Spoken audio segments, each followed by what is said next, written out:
Welcome to all. I am going to start a lecture series of differential geometry of MSc Mathematics. Section 1 में first chapter है curves in space. First topic है space curve. सबसे पहले space curve को define करते हैं. It is the locus of A point in space whose coordinate are function of one that is single parameter. Definition में एक word है locus. Geometry में लोकस को कैसे डिफाइन करते हैं? Locus means that point which satisfies the conditions. ये कौन से पॉइंट की बात कर रहा है कि ज्योमेट्री में जो प्लेन कर्व होती हैं, ज्योमेट्री में प्लेन कर्व कौन कौन सी हैं? For example circle, parabola, ellipse etcetera. All curves, all plane curves are based on the concept of locus. ये जो सारी कर्व हैं ये किस कंसेप्ट के ऊपर बेस्ड हैं? ये लोकस के ऊपर बेस्ड है. लोकस का simple meaning that point which satisfies the condition of a given curve. Space curve को डिफाइन करते हैं. Space means 3 dimensional 3D. तो सबसे पहले 3 डायमेंशनल, ये एक्स एक्सिस है, by axis, Z axis. Origin का कोऑर्डिनेट 0 0 0. डेफिनेशन में बताया स्पेस में एक पॉइंट कंसिडर करना. तो सबसे पहले स्पेस में एक पॉइंट कंसिडर करते हैं. उस पॉइंट को P से डिनोट किया. पॉइंट कंसिडर करने के बाद फिर उस पॉइंट का कोऑर्डिनेट भी कंसिडर करना पड़ेगा. तो कोऑर्डिनेट का पता आपको कहाँ से लगेगा? वो आपको पता लगेगा 3D से. बिकॉज ऑफ 3 डायमेंशनल, तो इस पॉइंट का कोऑर्डिनेट क्या होगा? x, y, z. तो ये जो स्पेस में पॉइंट कंसिडर किया, इस पॉइंट को क्या बोलते हैं हम लोग? Cartesian coordinate.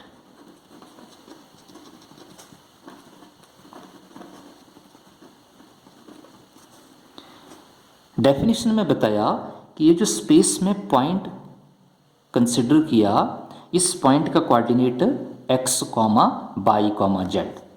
इस पॉइंट के कोऑर्डिनेट को एक्सप्रेस करना as a function of single parameter, 1 parameter.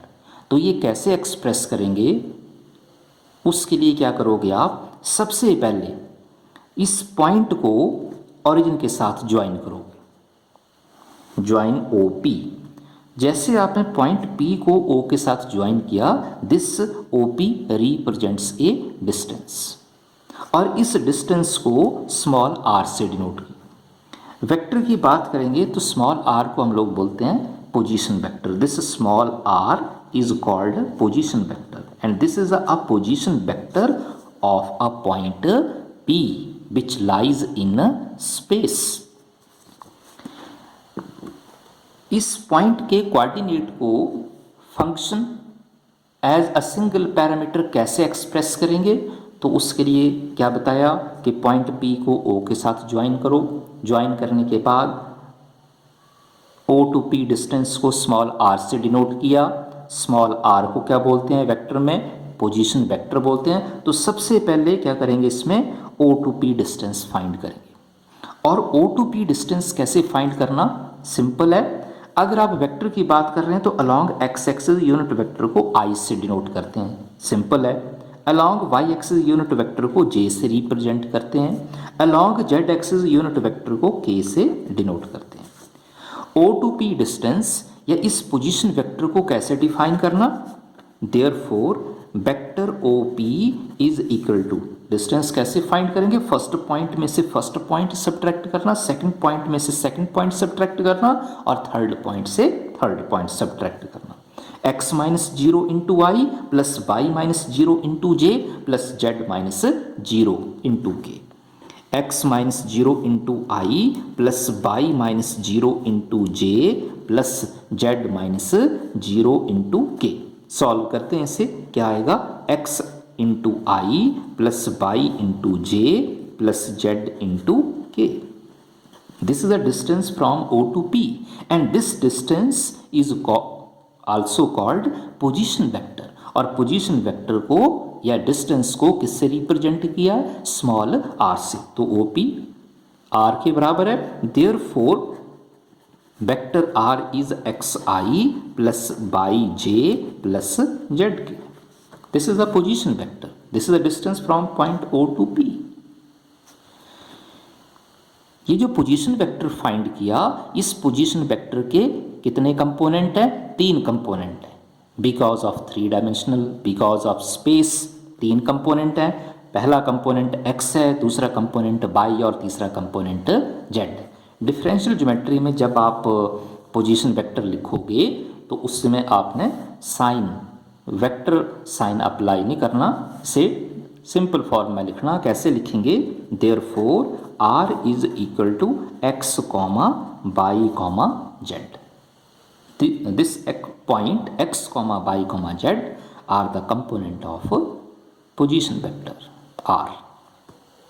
इस पोजीशन वेक्टर को या इस डिस्टेंस को आप ऐसे भी रिप्रेजेंट कर सकते हैं, लिख सकते हैं r is equal to r of x comma y comma z।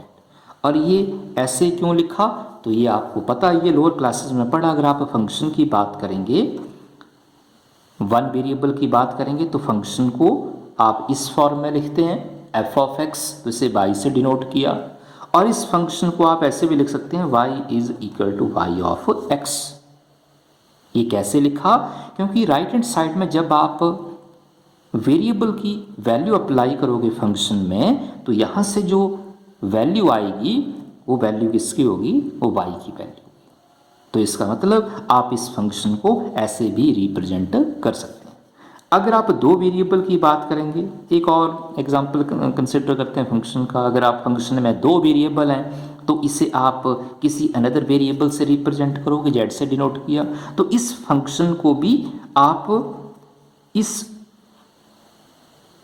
Form में एक्सप्रेस कर सकते हैं।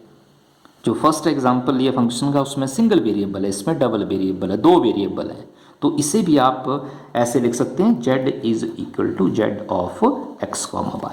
कि राइट हैंड साइड में फंक्शन से जो वैल्यू आएगी वो वैल्यू किसकी होगी, वो z की होगी। तो फंक्शन को आप ऐसे लिख सकते हैं।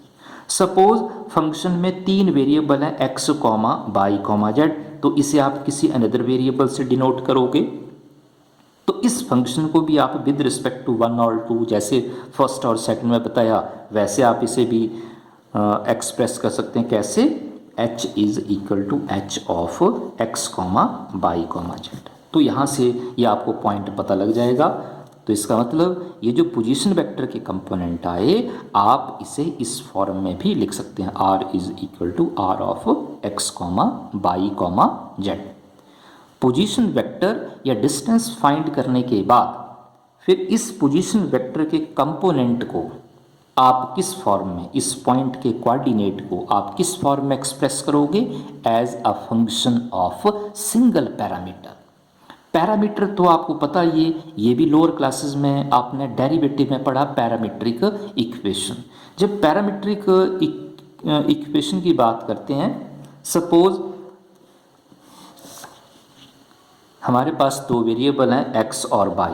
अगर इसे पैरामीट्रिक फॉर्म में, इन दोनों वेरिएबल को पैरामीट्रिक फॉर्म में एक्सप्रेस करना, तो कैसे एक्सप्रेस करोगे, तो आपको बताया ये, या लोअर क्लासेस में आपने पढ़ा ये।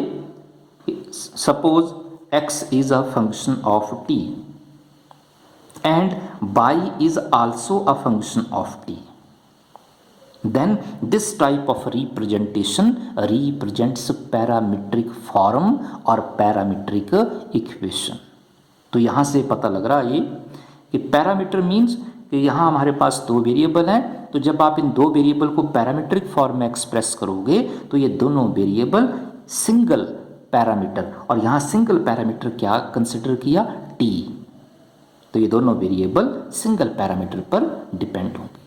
तो इसका मतलब कि जब आप इस पॉइंट के कोऑर्डिनेट को as a function of single parameter define करोगे, तो इसका मीनिंग x, y और z ये तीनों वेरिएबल एक ही पैरामीटर पर डिपेंड होंगे। और इन तीनों वेरिएबल को आप सिंगल पैरामीटर में कैसे डिफाइन करोगे, तो in general form let x is equal to x of t। General form में, पैरामीटर फॉर्म में फर्स्ट वेरिएबल को किस फॉर्म में लिखा, x ऑफ t। बाई को कैसे लिखेंगे, बाई ऑफ t। और लास्ट वेरिएबल है z, तो z को भी क्या लिखोगे आप, z ऑफ t। क्योंकि यहां बताया कि पैरामीटर का अर्थ या पैरामीट्रिक फॉर्म का मीनिंग, ये सारे वेरिएबल किसके ऊपर डिपेंड होंगे, सेम वेरिएबल या सेम पैरामीटर पर डिपेंड होंगे। अब इन तीनों वैल्यू को आप कहां अप्लाई करोगे, पोजीशन वेक्टर में। Therefore r is equal to r, सबसे पहले फर्स्ट वेरिएबल है x, x की वैल्यू क्या, x ऑफ t। बाई की वैल्यू क्या, y of t general form में। और लास्ट वेरिएबल है z, तो z की वैल्यू जनरल फॉर्म में क्या कंसिडर की है, z ऑफ t। यहां से एक और पॉइंट पता लगा, when x, y and z depends on single parameter, कि ये तीनों वेरिएबल सिंगल पैरामीटर पर डिपेंड है। अगर ये तीनों वेरिएबल सिंगल पैरामीटर पर डिपेंड है तो आप इस एक्सप्रेशन को डायरेक्ट भी लिख सकते हैं। कैसे लिखेंगे, r is equal to r of t, because x, y and z depends on one or single parameter, that is t, then we can express this expression in this form। और ये जो last में आपके पास position vector की value I, r is equal to r of t, this representation is called space curve। ये space curve की equation है। और ये जो स्पेस कर्व की इक्वेशन फाइंड की, this representation define r is a function of t, r depends on t। Therefore this representation is called space curve or equation of space curve। This is the definition of space curve। तो ये simple definition है। Next topic next lecture में start करेंगे। Thank you.